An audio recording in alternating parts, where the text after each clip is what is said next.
Hi,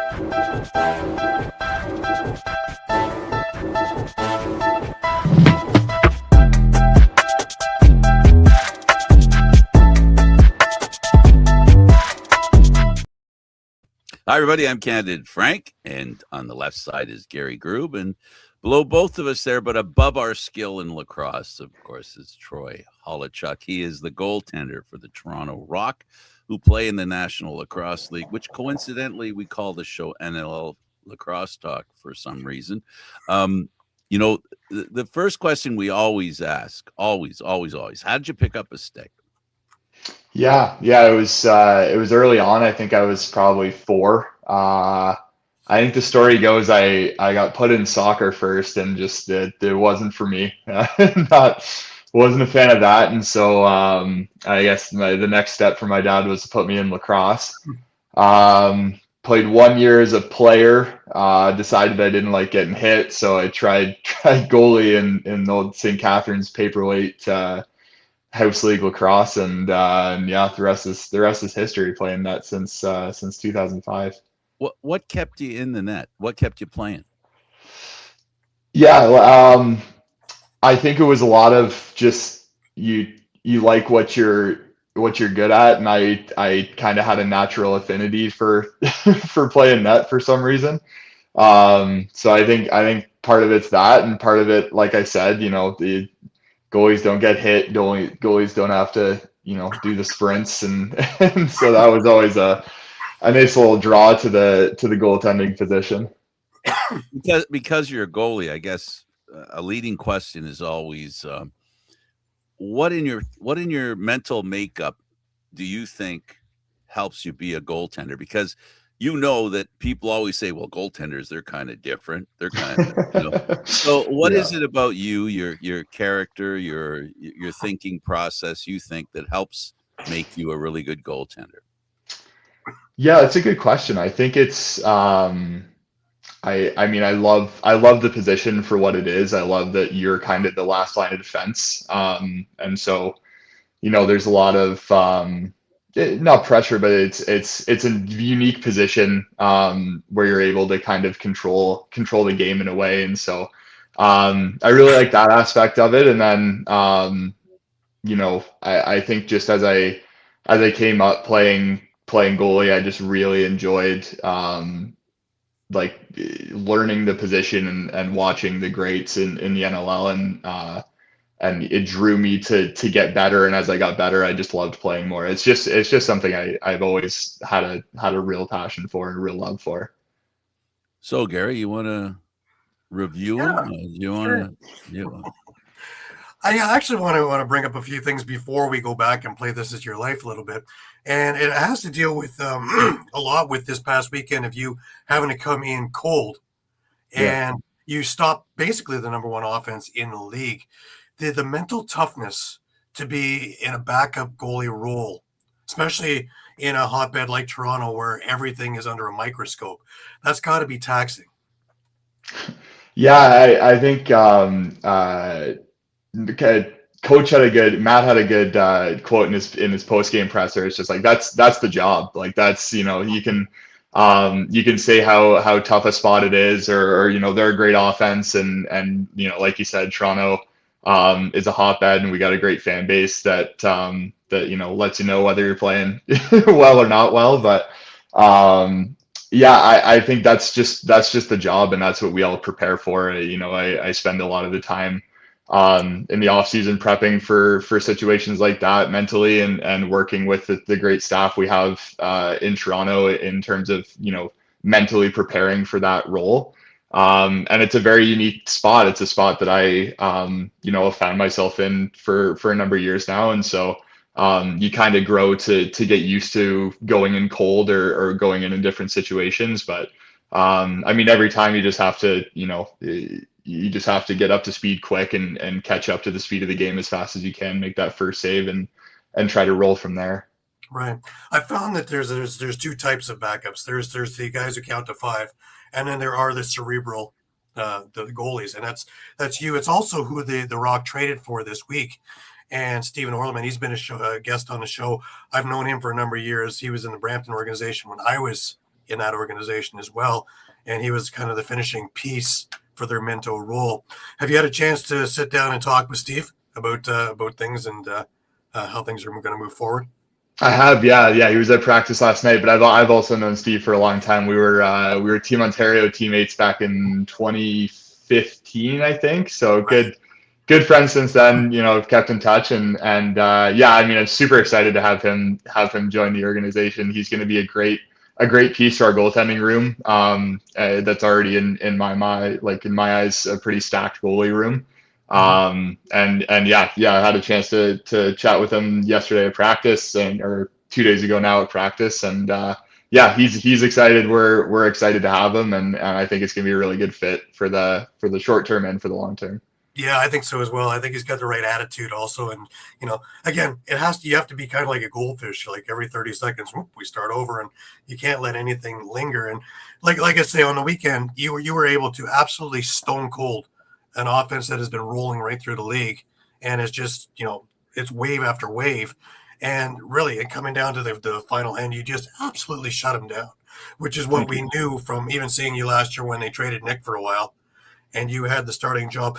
That's another thing I really want to get into, is because you've had the mentality of being a backup, and now, boom, you're thrust into the starting role. That's it. Is there any extra pressure you put on yourself or the team? Or, it looked like you tended to just fit right into where you were going. Yeah, I try not to see it as pressure. I think it's just an opportunity. I know, playing behind this defense is a treat. We have a really, really strong defensive core made up of a lot of veteran guys with a lot of experience and a lot of young guys that can really, move their feet and move the ball on the floor. And so, I see this as just an opportunity to step in and earn some trust. And I know, the organization has trust in me. I have all the faith in the world in the defense in front of me. So that makes the transition a little easier and takes some of the pressure off knowing who I got in front of me. Right. And because your style is so much different than Nick, I think you really threw them off because they were ready for the type of style that Nick plays. And all of a sudden you're there, reflexes and, size and all the rest of it coming in. And it just threw everything for a little wrench in everything. Yeah. We've talked about that before. It's a little it's an interesting 1-2 punch of me and Rosie. We play a pretty different style and we both play our styles very well. And so, it's tough for a defense. It's a nice, if they get on a roll on one style, it's nice that we have, a nice compliment, sitting on the bench either way for us to be able to kind of switch the momentum up. Right. Let's go back a little bit, and really, I want to get into who was your earliest role model as you were starting to figure out that goaltending is where you wanted to be. Yeah, I had a couple really great goalie coaches growing up. I'll give a shout out to John Edgar in St. Catharines. He was a really formative coach I had growing up, doing clinics, and he would come out in the summers as well. And he was a guy who really helped form my style and helped form me as a goalie. So, guys like that, coaches like that, I've had along the way. And then, looking at who the top goalies in the league were when I was coming up, Matt Vince, who's still doing it.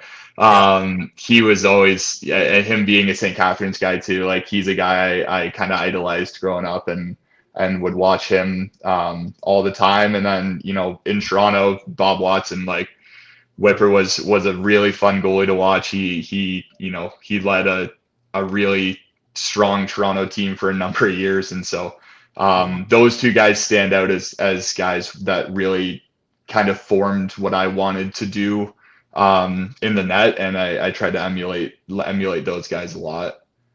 Right. Now let's talk a little bit about the St. Catharines program, because you came up and from paperweight all the way up to junior B, you were there. And what made the program so special?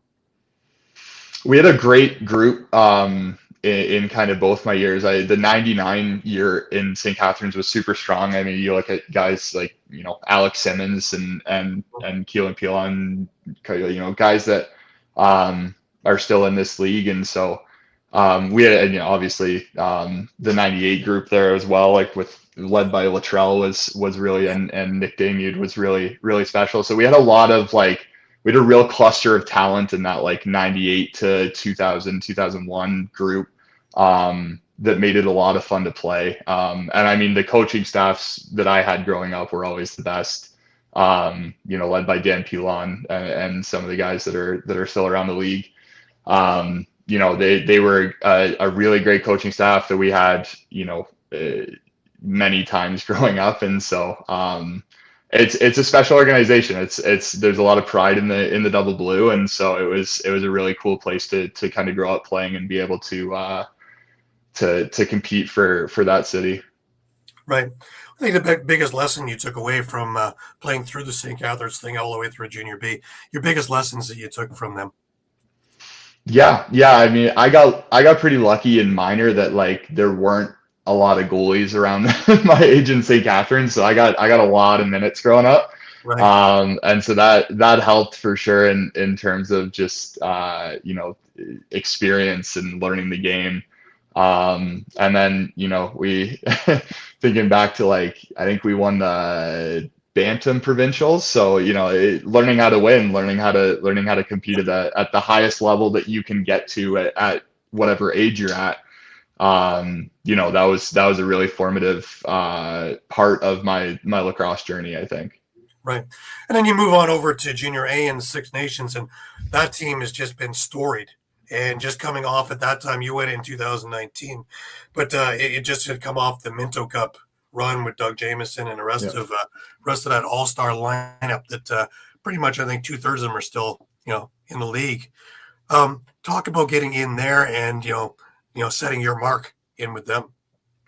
Yeah, like you said, a storied franchise that I got to be a part of, and I don't think our team played up to where we maybe were hoping to, and I think we got bounced in the first round that year, but I mean that was a super cool experience to be able to get to play there, get to put on that jersey and be a part of that organization. I think there was a lot of great people in that organization that really pushed me as a goalie and pushed that organization along, and I mean it was a great place to play for couple of years. We got a year stolen, unfortunately, due to COVID and everything, and then we got to do the old COVID mini bubble. But yeah, it was I had a blast playing there and met a lot of great guys playing.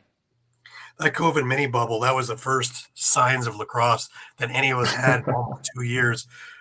What did you do to keep yourself active throughout the COVID nonsense?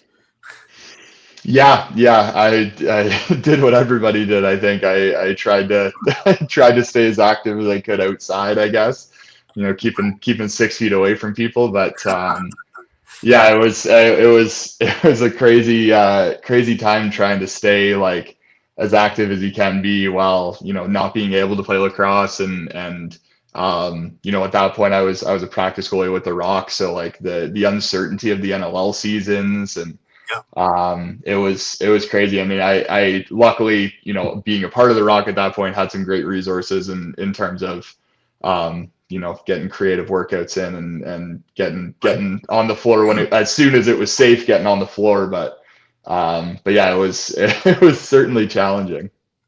Yeah, because most of the guys, being offensive guys, were doing wall ball things. I don't think wall ball works so well as a goalie. Goalies didn't have a lot of options. It was kind of, you can only throw the reaction ball off the wall so many times. And from a certain distance, right? So you have chances. Yeah. So I don't think that really worked as well. Let's go back to draft day. The Rock picked you up in 2019, and let's go back into you're sitting there, you're waiting, and your name gets called. What went through your head? Yeah, I mean that's the moment you dream of, right? Like I was lucky to be surrounded by friends and family watching from our place in Waterloo at the time, and I mean just like couldn't ask for a better organization to get drafted by. I've known Jamie a long time through playing with Josh and everything like that, and I was just unbelievably exciting moment. It was so cool, and I rode that high for for a long time because it was a really cool day. Right. Now, my favorite question always is your first training camp. Was it what you envisioned? My first funny story. My first day at Rock training camp. Tom Schreiber was coming off a shoulder injury in the PLL, and being the third goalie at training camp, I was the guy who I spent the first half hour, I think, in one end while he just ripped balls at me for like 20 minutes. So that was an awakening to the to the National Lacrosse League. But yeah, I mean, first training camp was super cool. You get in there and you see a lot of guys that you again idolize, like meeting tribes and meeting, some of my teammates. It was I was a bit starstruck, I think, at first, but then you remember it's just lacrosse, and it's just the game you've been playing for your whole life. It's just a little faster, and you gotta adjust to the pace. Right. This is something a lot of them say. A lot of the guys are talking about, even from junior A to NLL, and the speed difference, the size difference, the hitting, all the other things. Is that the same with in the goal? Oh yeah, it's a different world. The ball flies around at what feels like twice the speed compared to junior A. It's really a big step up, and you add on the bigger net and a smaller stick, and all of the slightly smaller equipment that all the goalies gotta deal with when you make that jump from junior to pro. It's a big step up from what junior A is in terms of goaltending, and yeah, it took a little bit to get up to speed for sure. Let alone the shooters who can hit a niblet of corn if you really ask them to. Yeah. I think Adam Jones was still around that year, and he'd pick short side corner on me just at will. Yeah, I had just nothing against him. Right. Who took you under their wing to help you get adjusted? Yeah, I the goalie room then was Rosie Hutch and myself, and we developed a really strong bond as a goalie room. I love those guys, and appreciate them for all they did when I kind of joined the team, and getting me up to speed, and allowing me to progress the way I did. So that I point to those guys as guys that kind of got me comfortable at this level, and we had our little goalie corner in the track room, and that was a lot of fun. And we those guys for sure were taking me under their wing, and showing me the ropes of NLL goaltending. Right. Now you've been around for a number of years, so now track isn't all that special anymore. But when you were coming in your first years and you walked around the building and looking at this place, I know when I came in the first time just after Jamie built it and got toured through the dressing room and all the state of the art stuff, the ice tubs and everything else that's in there at your avail, that must have been like, wow, I've made it.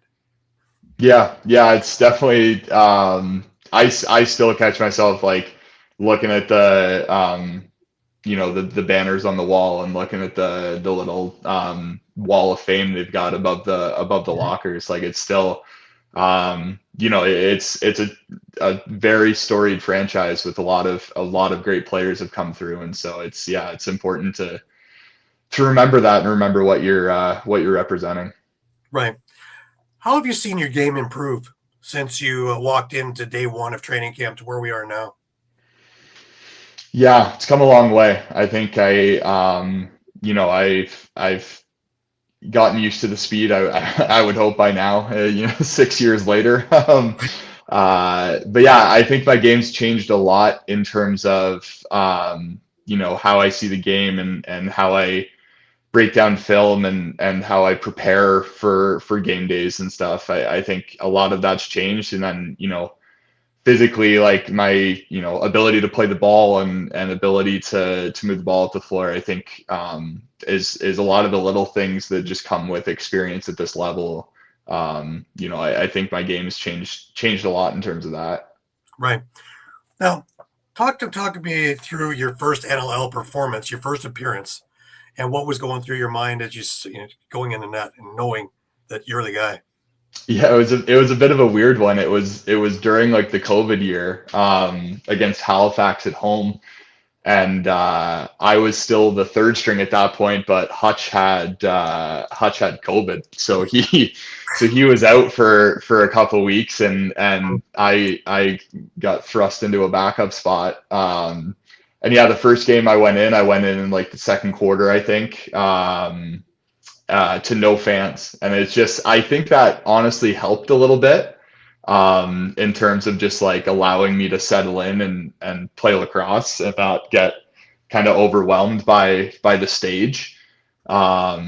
And so, yeah, but I mean, it was a crazy experience, and it all happened kind of quick. Like, you know, you're the third string and you're sitting behind a couple of guys just developing. And then all of a sudden, I think a week later, I'm in an NLL game. Like it happened fast, but yeah, it was a unique experience for sure, being like just a fully empty arena for my first NLL minutes. Right. That's not a bad thing, you know, at times No, too. for sure. Yeah. How do you balance patience with competitiveness? You know, when you're sitting as a backup and, you know, minutes aren't guaranteed and you kind of wonder, is this it? Maybe that. Yeah. And you don't want to wish anything bad on anybody, but it's like, I want to get in. Yeah. I mean, you know, any backup goalie that's saying they don't want to start and they don't want to get in is lying. But yeah, I mean, we have, like I said, we have a really great goalie room here. You know, we all are competitive guys, and we push each other to be our best. And at the same time, we're a very supportive group, and we want, you know, at the end of the day, we just want to win. Like we just want to get wins. And so, you know, understanding that if I stay competitive and push Rosie and push Orly and you know, make sure I'm at my best, you know, that time is going to come. And I think Jamie said it in an interview that, like, you know, goalies take a while to kind of develop, especially in this league with how much change there is from the junior level. And so, you know, I know my time will come. I just need to focus on, you know, being at the best I can be when that time comes. And you know, over the last couple of years, it's come a little bit in terms of me getting some starts. Right. Again, I come back to the not being in all that much and communication with your defense. Is it difficult, or it's really a veteran group, so it must be a little bit easier, at least with calling switches and the rest of things? Yeah, they're a really seasoned group, solid communicators, and I try to you know, I try to be as active even when I'm out on the bench. I try to be as active as I can, just to get in the groove of it, just to, you know, in case I do go in, you know, I'm talking to guys on the bench, I'm talking to the defense, calling out shot clock and whatever. So yeah, I mean, this group makes it easy for me to be a communicator and to call it out, but also, you know, they do a good job amongst themselves calling picks out and making decisions on the fly. You know, I try to provide information, but I also try to kind of stay out of their way and not cause any miscommunication between them. Right. Let's talk a little bit about the culture of Toronto and the animal that it is. And I know you've met a number of the fans and things like that over the years. Just talk about, you know, just the expectations of everybody, you know, now that you're, you know, a mainstay on the team.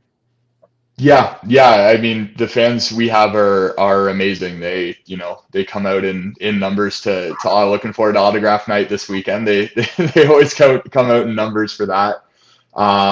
But yeah, I mean, I've always felt welcomed by this fan base. They've done a great job, and they've you know, they want to see our team win, and that it's the same thing we want. We just want to, you know, put up wins for this fan base, and you know, however that's got to come, that's got to come.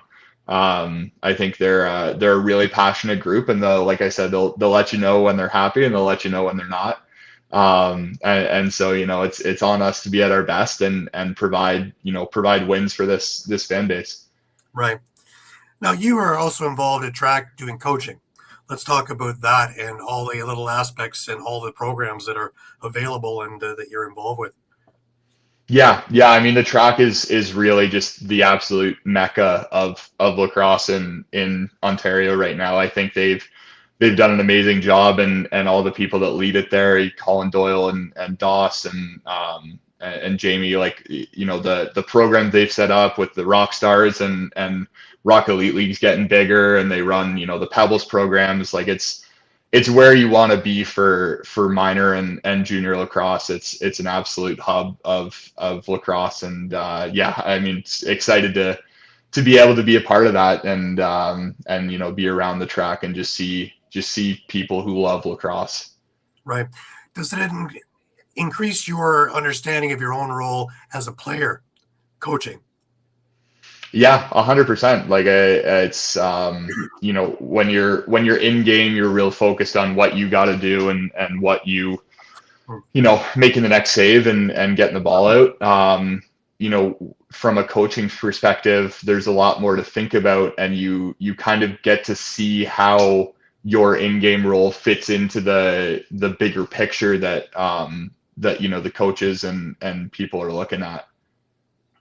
We always hear about the offensive younger kid who we can see the talent right away, or the one who's working really hard. What do you think is most misunderstood by a young goalie as he comes into camp? Yeah, I think the thing that young goalies miss, I certainly was missing this, is the need for consistency. Like it's consistency is what makes you a mainstay in this league. You can have a great game, you can have a great drill, you can have a great practice. But if you can't do that and replicate that over and over and really make that, the level that you're playing at consistently, it's tough to keep a job. Like consistency is the name of the game for NLL goaltending in my mind. Right. I would also think you'd be spending a lot of time on the mental aspect to not let it get to you, because you're going to get guys who have hot sticks, and no matter what you do, you could put a wall behind you and you're still going to find a way to score on certain nights, and to not let that bother you and affect your game. Yeah. I mean, it's lacrosse. Goals are going to go in. Like I feel good about my performance in Rochester. They still put up 3. Like it's goals are going to go in, and that's just the nature of the game. And so, being accepting of that while still holding yourself to a standard of like, okay, that one went in. Let's get the next one. It's that's what it's all about. Is just the acceptance and the moving on, and it's nothing. You can't make a save once the ball's in the net. You can only focus on you can only focus on the next shot. Right. Well, if you can keep it to 3 goals and 30 shots throughout the rest of your career, I will be at your Hall of Fame induction. Yeah, I'd take that. What part of your game are you working on the most now? Yeah, I actually think it is that consistency. I think being a backup and being a starter are a little different in terms of what the expectations are, and I think working on being a consistent starter and in the opportunity that I have, just bringing my A game every night, I think is my main focus. I think this is a good opportunity to get some minutes and work on that consistency from putting in a full 60 minutes and being able to turn out multiple performances in a row. Right. You have Georgia this weekend, and they've had a little bit of trouble scoring up until this past weekend, and all of a sudden, boom, it erupted. Guys like Lyle Thompson, guys like Shane Jackson. When you're thinking about they're coming at you, how does that work towards your mindset in this game? Yeah, I mean, you knew they were not an offense that was going to be quiet the whole year. Like you knew they were going to have a coming out game, and they were going to be able to put some goals up. And so, I mean, every offense in this league has guys that can put the ball in the net, and Georgia's no different. Obviously, Lyle Thompson you can put up for maybe best in the world, and yeah, you said Shane Jackson, like they've got guys that can put the ball in the net. And so, being aware of those guys, but at the same time, just, trusting your game and trusting the game plan the coaches put in, finding a balance in that and getting in the film room and getting prepared and, watching what worked for other goalies and watching what didn't. Right. What keeps you motivated? When you're not a starter, what keeps you motivated? Yeah, mostly my teammates. Like we've got a great group in Toronto. We got a lot of guys that have been together for a long time, and we know how to push each other. I think we know how to hold the group accountable and make sure everybody's at their best. And I think that's where a lot of the motivation comes from, is we're just a really motivated group. Like we've been close a lot, but we haven't gotten there. And so, I think motivation's at an all-time high, especially coming off last year, where that's, no one's happy with what happened last year. So I think we're a really motivated group as a whole, and also at an individual level, everyone's just looking to be at their best. Right. I look at last year, yeah, things didn't work out so well in the long term, but in individual things, I think there were some really big motions. Josh Dawa came into his own. His wings are finally fully spread. You came into your own being a starter for a number of games. I think there were a lot of positives we could pull out of a season that was mediocre, to be kind. But to go forward into this year, I think it's character. And there's a lot of character in that dressing room that builds on it. And you have to learn how to lose, and you have to learn how to get over losing to learn how to win, right? Yeah, absolutely. Like you said, they're in a season we'd like to throw away. There were a lot of positives. We had, 240 goal scorers on the offensive side. Like, that's only happened a couple times, I think, in franchise history. And so, we draw the positives from it, but we're aware that, no one's happy with that outcome. And we got to be better. And absolutely. It's a character thing. It's learning how to lose and bounce back. And, we had a lot of years there where we were winning a lot. And then all of a sudden, you come out at the start of last season and kind of get punched in the mouth, and how do you respond? And I think we've responded well so far at the beginning of this year. We still got to put together, I think, a full 60. I don't think we've really gotten there yet, but we just keep striving towards that. Right. And I think, how do you handle sitting on the bench watching, the team's ups and downs?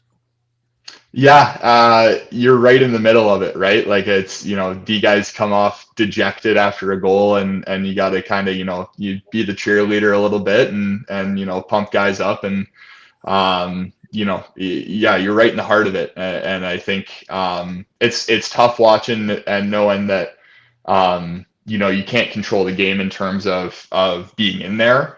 But you can, still find ways to contribute, in terms of, giving a guy a pep talk or kicking a guy in the ass and being at your best and just being ready when the time comes. On the subject of being at your best, being in the position you're in where you're being called on, it's rare, I guess, as a backup. Well, maybe not rare, but definitely not like a starter, where you have to be ready 100% of the time, and 80% of the time or 60% of the time, you're not in the net. Yeah. How tough is that? It took some learning for sure of how to come in cold and how to, how to be at your best right away, because the game's not going to slow down for you.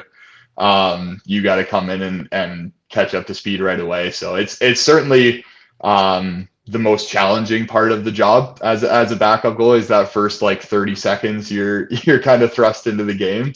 But if you can weather the storm and kind of get through that and get warm, then you just rely on your preparation, and your preparation still has to be the same as if you're starting. In my mind, I've always taken that approach of,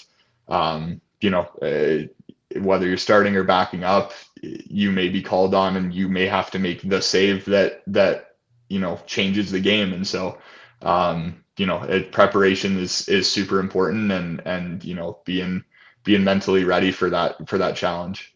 Yeah, and the pressure that you're under. I mean, it probably is obvious, but help me understand the difference between the pressure of coming in to keep a run going, because the other goaltender needs a rest, so the coach makes a decision. How much pressure is there? Because you get to run the gamut, right? You get to keep a good run going, or stop a bad run going, or stop a bad run in a game going. How do you jockey that in your mind?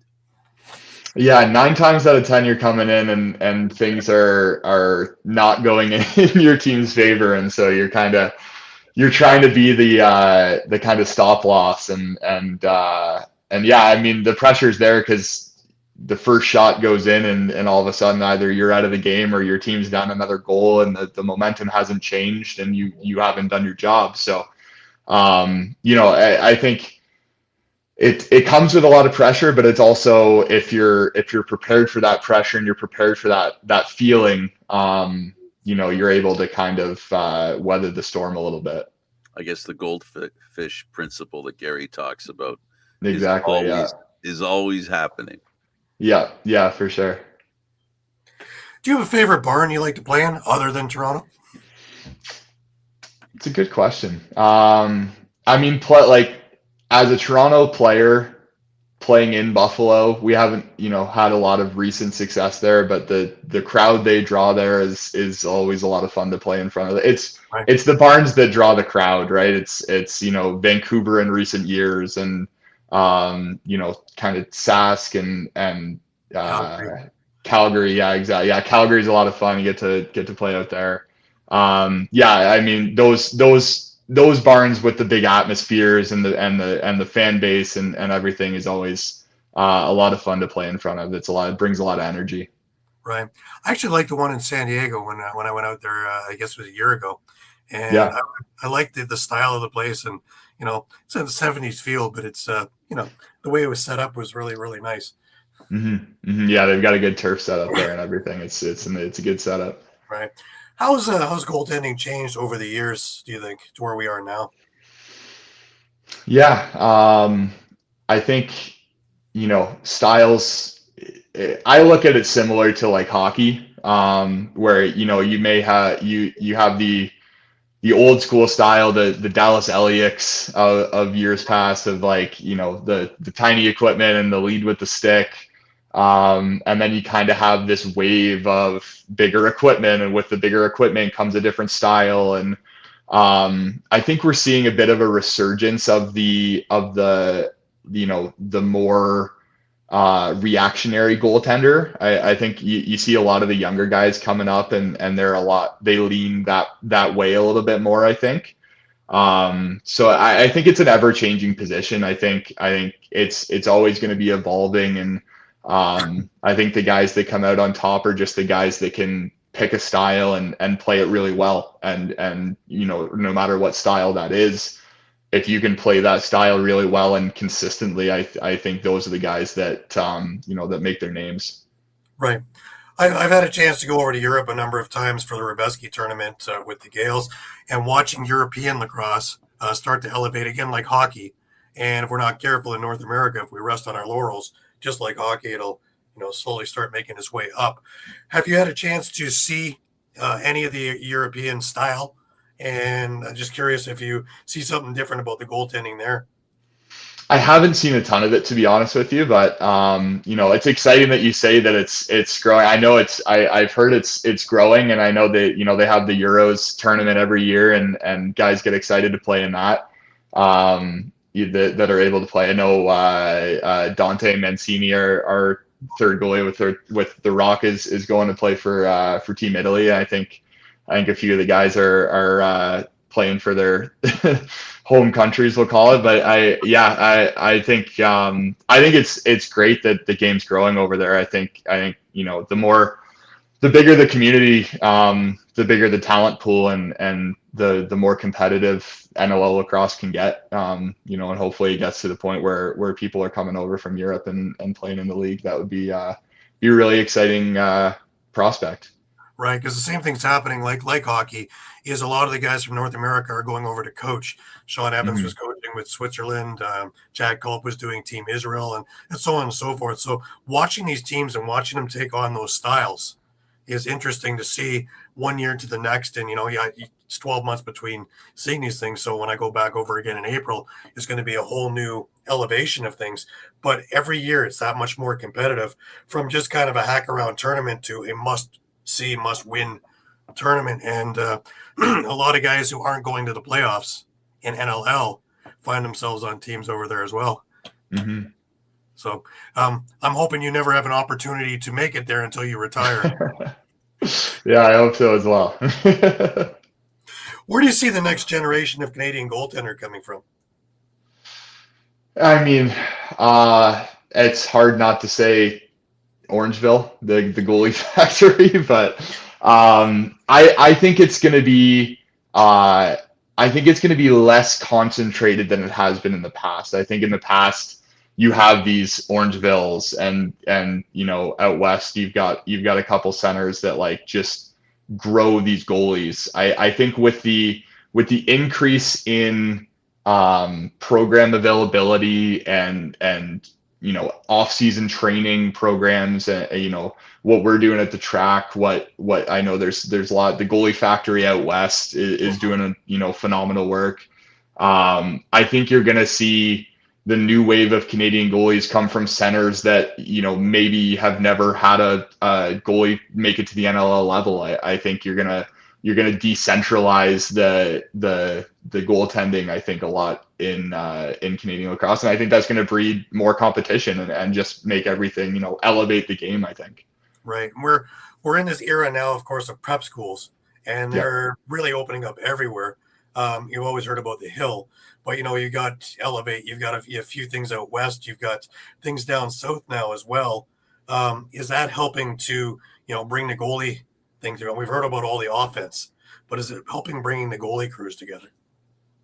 Yeah, I think so. I think it's tough because a lot of those prep schools are field centric, and so the translation of field goalie to box goalie doesn't always work, barring D Ward and Dauber and those guys that just are great at both. But I think anywhere lacrosse can grow, there's gonna be a want for a box goalie come out and face shots, and the higher level shots they're facing, the better the goalie's going to get, and it's just this continuing cycle. Right.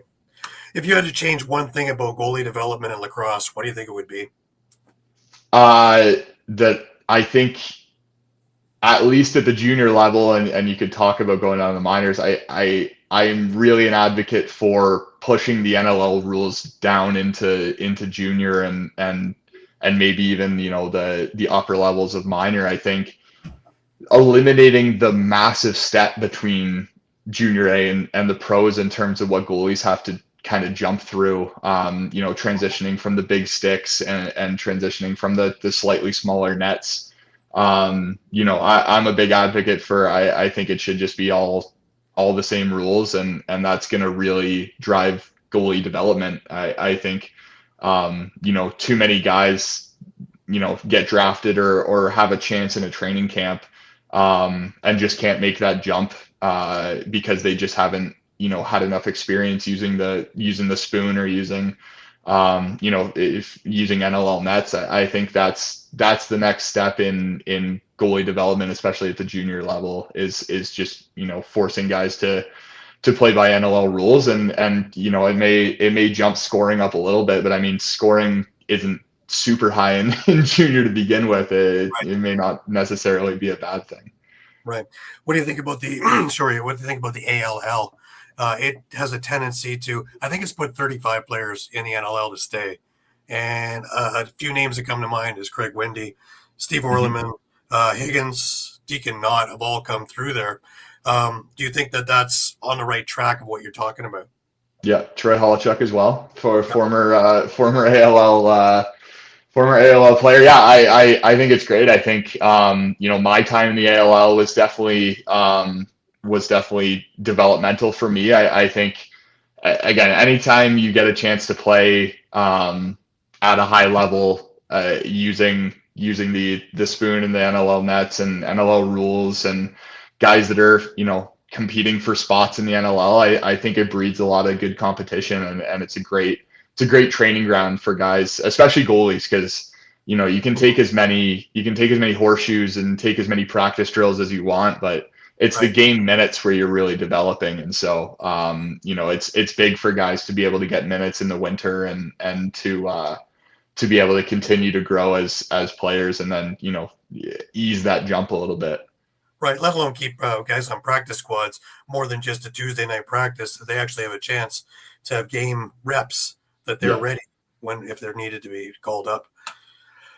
The Olympics coming up in 2028, and your thoughts on sixes? I'm always interested about goalies' opinions of this. Yeah, I've tried it a couple times. It's fun. I don't know if it's for me. But no, I mean, lacrosse getting in the Olympics is a huge win for the lacrosse community, whether it's sixes, whether it's field, whether it's box. Just lacrosse being in the Olympics is a win for the lacrosse community. And so if it's sixes, then I'm all for it. I think it's going to be exciting. I think it's going to be fast. The goalies don't have much of a shot in my eyes, but that's not really what it's for. It's supposed to be fast paced and exciting, and I view it a little more as like a basketball pace than like a boxer field pace. But it's super exciting that it's in the Olympics. I think a lot of guys are going to be able to go and compete and be Olympians, and I think that's a really cool thing for a lot of guys that play lacrosse that maybe didn't think that was possible.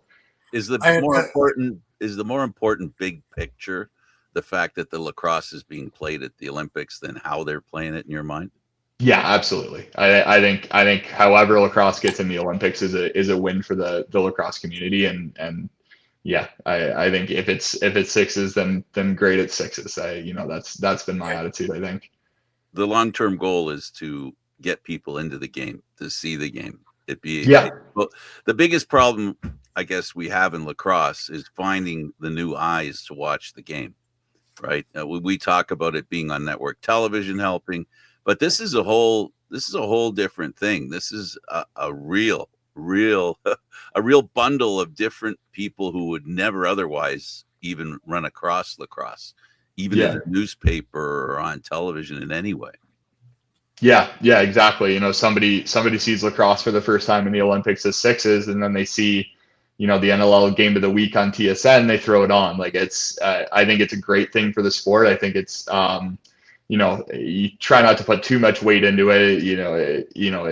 It might be a different format and whatever, but I think it's great for the sport that it's in the Olympics on this stage. And I think getting lacrosse players onto the Olympic stage is a huge step for the sport. Because we ask, players, coaches, everybody involved in lacrosse, what made you pick up a stick?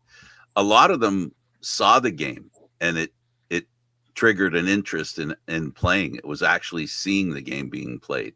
How do you feel about that? And that initial moment, can you remember the initial moment that you saw lacrosse being played and how that'll help the people who are watching for the first time in the Olympics? And do you have any suggestions for lacrosse in general to help, guide those people through watching the game?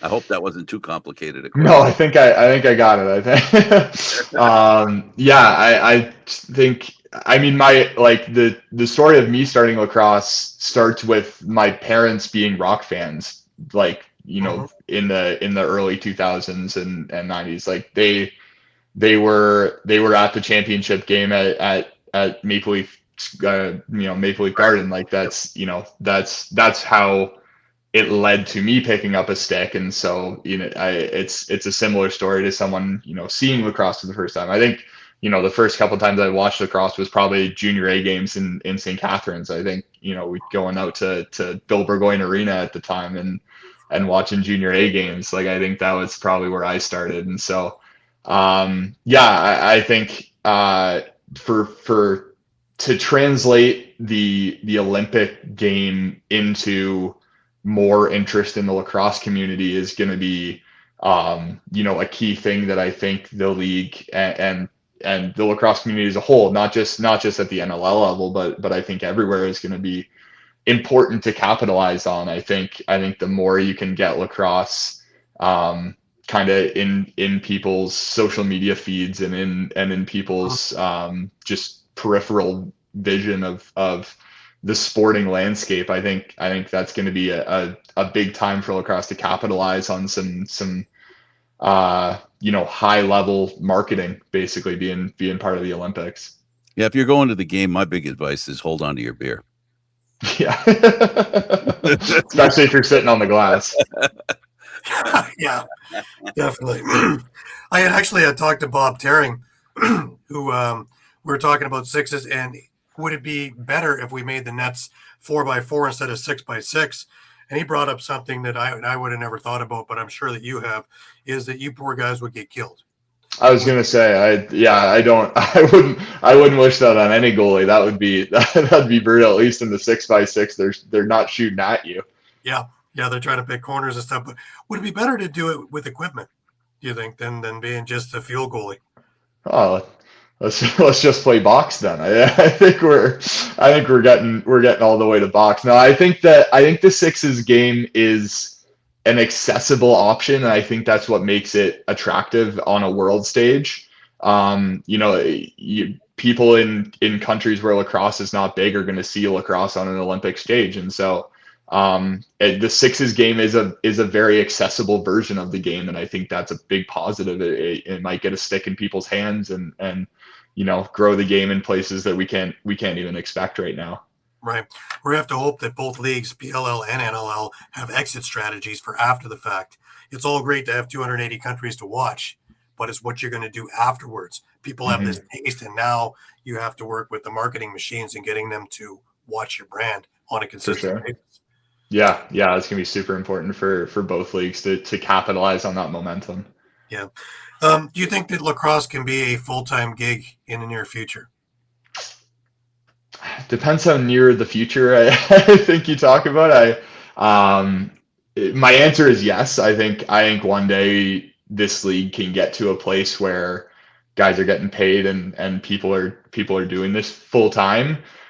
Do I think it's a couple years down the road? No, I don't. But I think if things start bouncing the right way, and momentum builds for this league, I absolutely do think it's a league where guys can make this a full-time job. Right. Being on the board for OSL, the question comes to mind is, would it destroy summer ball, you think? It would certainly have an impact. It'd be a tough sell for guys to play full time through the winter, whether you bump the season up to 40 games or 50 games, whatever it might be, and then talk guys into playing summer ball. I think that, and that's why I say, like, I don't think we're super close. I think the environment as it is now would have to change, like, really substantially to allow full-time box lacrosse players. I think a lot of change would have to happen, and that's not necessarily all positive change. I think you would lose a lot of things that really help the lacrosse community grow and stay as involved as it is. I would also think that a lot of the guys who went for scholarships, NCAA, and moving up that way and getting their degrees in business and things like that, or whether they're first responders, I don't know if they'd want to give up careers to be, and we're going to lose players that way too. So I'm not sure if that's, it's great to say it's full-time gig, and yeah, we're there, but it's probably the greatest part-time job ever. It's a pretty good part-time gig. Yeah. Just before we wrap up, just what's on the horizon for Troy Holowchuk? Yeah.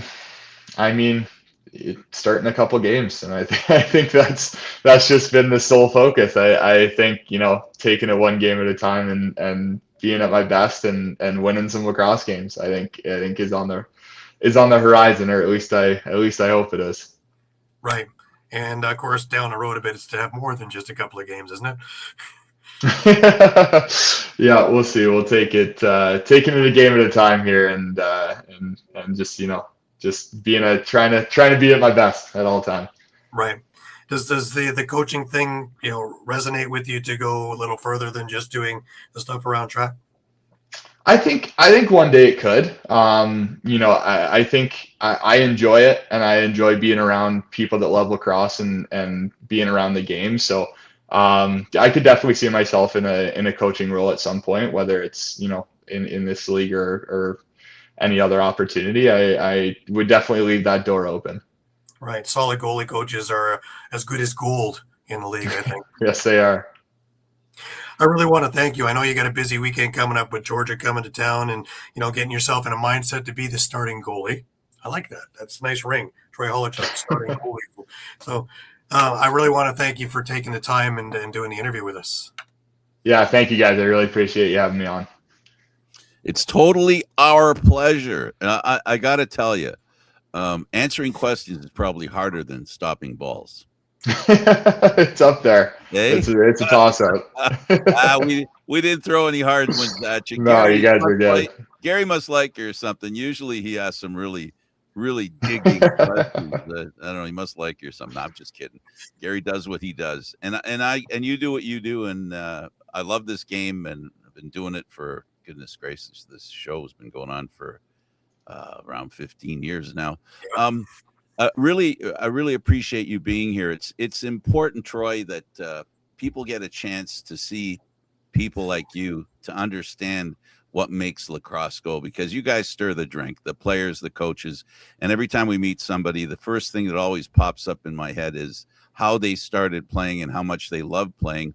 And there's a passion that lacrosse has that I don't think many other sports have. So thank you for sharing your passion about the game with us. Yeah, my pleasure, guys. I appreciate it. Okay, for Gary Groob, Troy Holowchuk, don't forget he's starting goal this weekend. He's starting goal this weekend. So throw out an extra cheer. You can say, yeah, we saw him. We know what he looks like without a mask on. I'm Candid Frank Stanisci. Thank you for watching NL Lacrosse Talk. We'll hope to see you again next Thursday at 4 o'clock. Until next time.